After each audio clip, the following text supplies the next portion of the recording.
મહીસાગર જિલ્લાના સંતરામપુર બાયપાસ ખાતે સરકારી જમીન પર કબજો કરવા જતા ભૂમાફિયા સામે કાર્યવાહી। સંતરામપુર બાયપાસ ખાતે નરસિંહપુરની સરકારી પડતર જમીન સર્વે નંબર 43A માં ભૂમાફિયાઓ દ્વારા જેસીબી ખોદકામ કરતા કાર્યવાહી।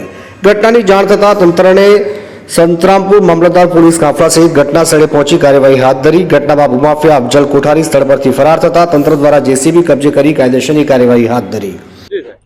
આજરોજ મુજે નરસિંહપુર તાલુકો સંતરામપુર ખાતે પાલખી રેસ્ટોરન્ટની સામે આવેલ સરકારી પડતર જમીન 43A જેમાં અનધિકૃત જમીન પર જેસીબી દ્વારા ખોદકામ કરવામાં આવેલ છે અને આ જમીન પર જેસીબી પોલીસને સુપરત કરવામાં આવેલ છે અને આના જે જેસીબીના માલિક છે એ જેસીબીના ડ્રાઈવરમાં જણાવ્યું છે કે અફજલભાઈ તેમજ 3-4 ઈસમો આના માલિક છે।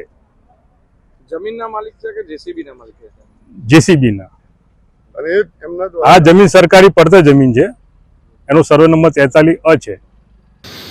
સંતરામપુર ખાતે આવેલ આદિવાસીઓની 73A ની જમીનો પણ આજ ભૂમાફિયા અફજલ કોઠારીનું નામ ચર્ચામાં રહ્યું છે। અફજલ કોઠારી દ્વારા જમીનોના મોટા પાયે દલાલી કરી કરોડો રૂપિયાની હેરાફેરી કરી આદિવાસીઓની 73A જમીનોને બિન અધિકૃત રીતે એને કરાવી વેચાણ કરવામાં આવતું હોય છે।